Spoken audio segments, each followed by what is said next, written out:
What is up, everybody? Jeremy here, and guys, I'm excited for the conversation we're going to have today. We have Matt Hogan with us today, and he's someone that has an endless fascination and devotion to the path of self-mastery.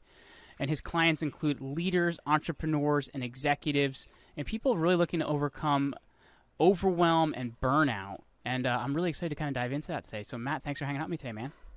Thanks, Jeremy, and thanks for the understanding around my voice being a little harsh from some different programs I'm running.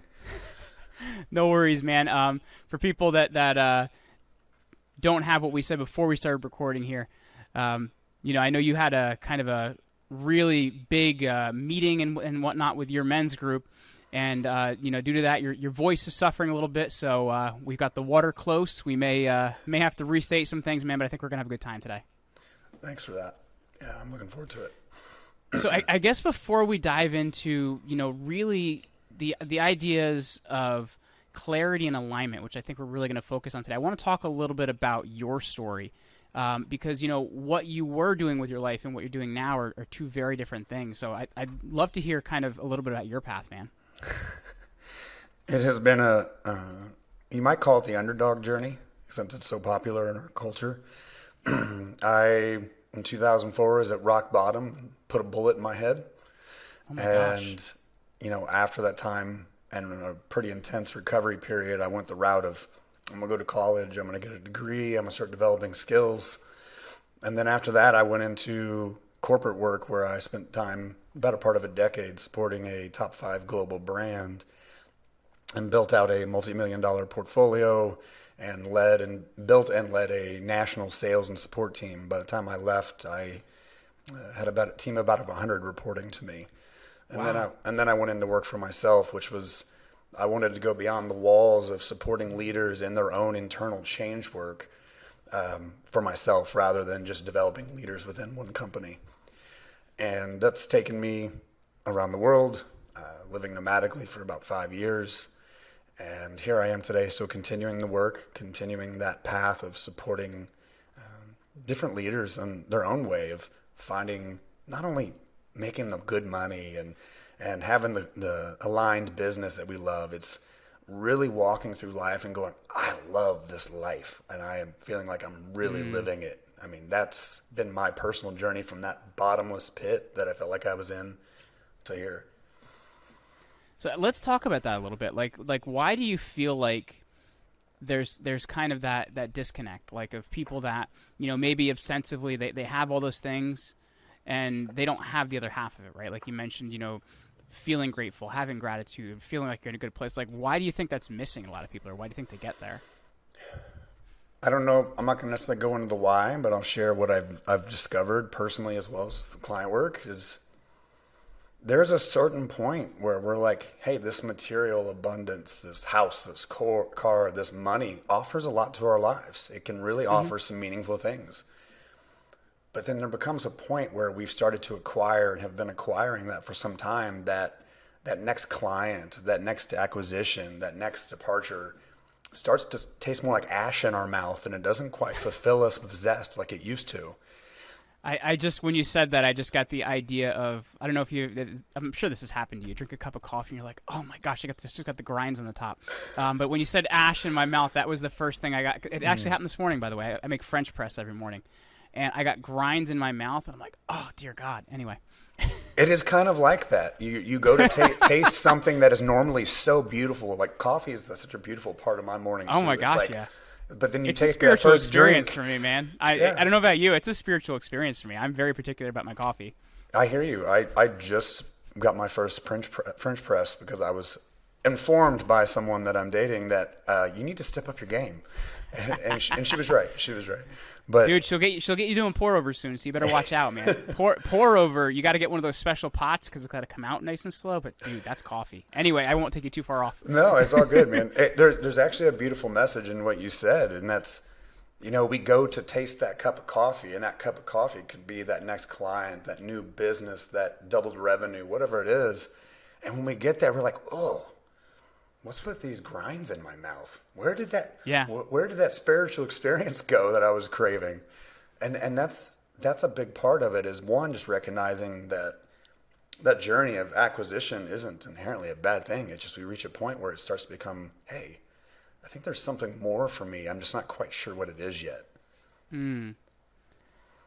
That's interesting too, because I think like you see, and you know, like I've spoken to thousands of like very successful people, and there seems to be this like this trend. I don't know how else to put it, of like, you know, they kind of are like they kind of think success is a location, right? Like you get there and you're kind of like, all right, like I'm here now, I'm successful. But then you don't have just what you were talking about. Like you may ostensibly have the things you're supposed to reach, but you don't have kind of those feelings you think you're supposed to have, right? Because they think it's a destination. I don't know if you've seen that as well. Yeah, I'll share it through my own personal journey. I remember when I was climbing the ranks at corporate, and when I came in the door, I loved the work. I was an individual contributor, and I'm like, I'm moving towards that director role. I'm going to get it. And over the course of 4.5 years, I was promoted 7 times. Wow. And each time, like it enlivened me, and I was feeling so full of zest. Like, I love this work. I'm a creator. I'm a builder. I like to help people develop their skills and leadership development. And then around the time I got the director's role, there was a fleeting moment where I was like, yeah, I made it. And then came the moment where I had to recognize, oh shit, I feel hollow. This does not taste good in my mouth like that coffee you had this morning. Yes. And I had to have a really hard conversation with myself to see where, one, that career had served me so well. I grew so much as a man, as a leader, in so many different ways along the way, and had to be honest with myself that what I'm seeking now is a bit different than a title and a number in my bank account. Those are still important, but they're not the thing anymore. I think a lot of people have trouble detaching from that, though, right? Because those things at the same time they're identities. You know what I mean? Like you identify yourself as, okay, you mentioned 7 promotions. Like, you know, a lot of people would be like, damn, man, that's a big deal. But like you look at and you attach yourself to each one of those things. Like I see this a lot with the pro athletes I've talked to. They have a lot of trouble after retiring because, you know, maybe their whole life they'd identify as a quarterback or they've identified as a center fielder or whatever it may be, and that's just over. So I think the difficult thing as well is you identify as a lot of these things. What do you, I'm curious if you're willing to share, what did you see was like the big question they were asking when they would go into retirement? Because what I've seen on my end with the entrepreneurs and executives, it's who am I without this? Significance. Significance. You know what I mean? Because it's like they were special because. And if that's not a thing anymore, are they really, you know, are they special now, right? Like, sure, maybe they make the Hall of Fame or they do something else, but like, that's a day, and then hopefully somebody goes and looks at your plaque or something like that. So it's significance, I think, what a lot of them are missing. At least that's been my viewpoint on it. I could be totally wrong. Well, I mean, there's on this journey, and whether we're talking about an athlete or my journey to director or your journey into another business, whatever it is, there's a lot of meaning we wrap around that title. If I'm this pro athlete, that means ABC about me. That means people will look up to me. That means people will trust me, or people will cheer me on. I'm sure you could go much deeper in that. But it's similar even in the business side. If I'm an executive, that means I made it. If I'm an executive, that means people will finally respect me. They'll have to listen to me, or all these different things. And a lot of the big ones are, that means I'm valuable. I'm significant. Those are the real deep ones, like you pointed out. You went right to it. But it's hard. It's hard to look at that and go, well, what do I do? I don't want to let that go, but this ash in my mouth, I keep tasting it, and it's really getting worse and worse and worse. Like people are putting more in my coffee. So let me ask you this then. You know, like how do you get that clarity then, man? Like, 'cause I think a lot of people that's what they're missing. Like, how do you get the clarity in your life to kind of find like where you're supposed to be or what you're supposed to be feeling or doing, whatever it may be? Because I think there's so many people at the same time that also go through the motions, right? Like, you know, we mentioned these different things of like, you know, well, maybe they're significant because X, Y, Z. So many times that significance is based off of what other people think or experience about you, not what you think or experience. So how do you get that clarity, man? I mean, there's many different ways, but I will say what I have found and I've formed through my own methodology over the past 18 years is the starting point, and I'll bring it back to a story, so it's not this boring checklist. When I came to realize that in my career, that director role, that wow, this is not what I thought it would be. I got more money, I got the title, but it's like something's still missing. I went on a trip. I went on a trip and gave myself the space to really take a look at what the hell am I doing now? What's this really about? And during that time, I first had to start by getting clear with just acknowledging that something wasn't right any longer for my life. That's like step one. Just acknowledging like something ain't right here. But you know what's interesting about that? I guess before you jump into that, I think as well, and I think this is a point that people should, I think, take home from what you just said there, which I think is important, is at the same time, I think when you're overwhelmed, it is important to kind of get out of your environment, right? Mm-hmm. Because it's to me, it's a valid form of therapy to say like, okay, like I'm not doing so hot in this environment. Let me at least change my place and see if I can take a look at things differently. Do continue, but I wanted to add that because I think that's a really valid point. Yeah, and I also want to add too, because I've worked with plenty of leaders, that finding time to go take a trip, running multiple businesses, raising a family, and all those things, that taking a trip right now may not be an option. So I say that to say you don't need to go on a trip to do this. And actually, the workbook that I'm going to have linked in the show notes will help you without having to go on a trip. Mm-hmm. But even just giving yourself an hour on your calendar to really be like, look, something ain't right. And then from that acknowledgement and that space, as you very well pointed to, then starting to actually just free write and write about what are all the things that don't feel right anymore. What are all the things I'm hearing in my head? What are the feelings that I have with me every day? Just even starting there, at that one point, you're acknowledging what is true for you, which can actually start to de-stress you, because you're like, oh, shit. I actually was willing to stop long enough to go, oh, man, I deserve some attention, which can be really hard for us. Yeah. And then, too, when you start writing out all the messages your brain is telling you and then all the feelings you have, that creates a bit more space, a bit more clarity. And that's a really good starting point. And once you start there, then you can just say, what's next? And you'd be surprised what you'll know just by doing those two things. So let me ask you this then. In terms of that, how do you find like alignment in that in your life as well? Because I think there's so many things that people say because like they're nice to say, like work-life balance or stuff like that. But like, how do you actually take that, idea and kind of bring it into, being more aligned in your life? I appreciate you coming with the hard questions, Jeremy. Dude, I pull no punches here, man. I want to put this in a way that doesn't, again, feel like a platitude. Yeah. Because there's enough of that. What happens is as we get older, as we age, as we grow and experience, what enlivens us, what thrills us, what fills us with zest and joy evolves. And what made me feel full of life and zest and creativity when I was in corporate, 6 years later, 7 years later, was different.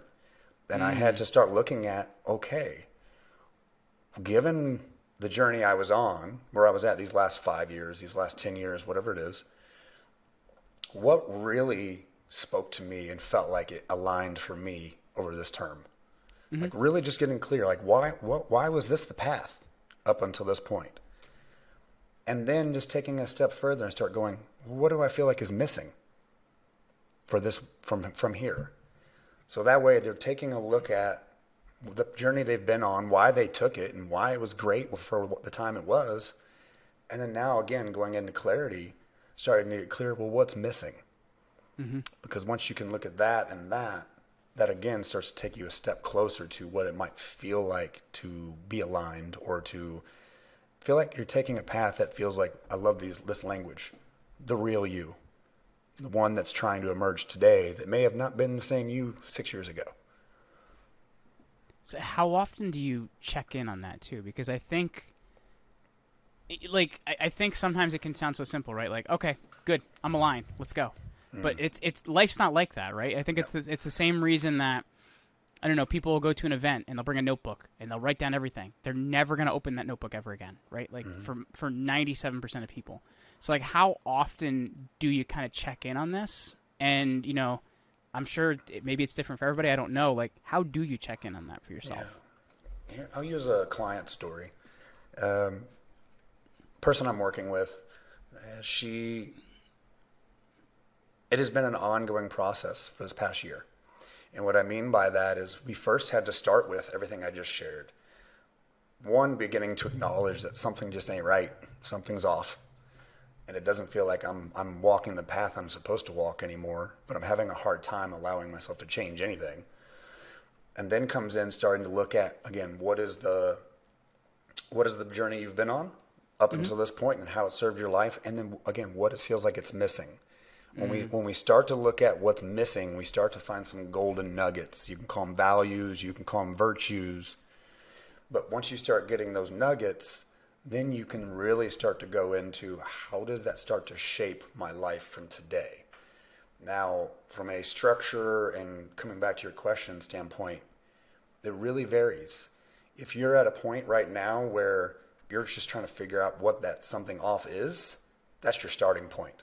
Yeah. Because once you start getting clarity on that, then you can look at what's the reoccurring way I work with the way I'm changing my life. For me, for example, at this point, I'm really looking at every day, like what's this next action serving in terms of what I say are my golden nuggets, my virtues or my values, and does it fit? Mm-hmm. And here's the challenging part that I've seen for every client for myself, because I've been called a go-getter more than once in my life. I get impatient. I get really freaking impatient. And dude, I have so been there. Like trust me. Like I have so been there. Yeah. I am the least patient person that any person knows. So yeah, that's me. And it's kind of like me even thinking about that event you mentioned. I wrote down all these things in the notebook. Why hasn't it all changed already? And that's the hard part. The hard work is not just finding it and getting clear, is then today, what's one step? What's 5% closer to the life that I feel like I'm longing for? Mm-hmm. And that's the work is showing up every single day. That, and what I have found personally valuable over these past 5-6 years is when I have a walking partner, someone that is walking alongside me that knows what I'm working on and working towards, that can hold a space for me to go deep into those things once every quarter, once every couple months, or even once a year. But there's still a constant daily of like, okay, what am I doing today? And why am I doing that? And how does it fit? So it's kind of like the buddy system. It is kind of like a buddy system. So you got that's it, but I think that's really interesting because that brings accountability into it, right? Mm-hmm. I think at the same time, if you don't have some person, whether it's a coach, whoever it may be in your life to hold you accountable, it's really easy to get away with stuff, man. Yeah. I'll give a personal example because I'm fine being an open book. So right now I've been staying a couple months in Sendona, Arizona. And like I mentioned, I love to travel. And for the last few years, I've mostly just lived nomadic. Mm-hmm.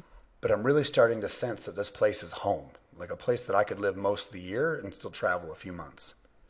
And in that, I feel that message that says, hey, if you're going to be here, it's important to start creating relationships in the community, start seeing where your services might be of value and things like that. The hardest part for me, and this is where the accountability thing came in helpful, was that part of me that goes, you can't reach out and ask for help with that. You can't reach out and ask for new connections or ask for this or ask for that. And I sat there and listened to all that. And then I went back to my drawing board of, well, what did I say my new nuggets of virtues and values were?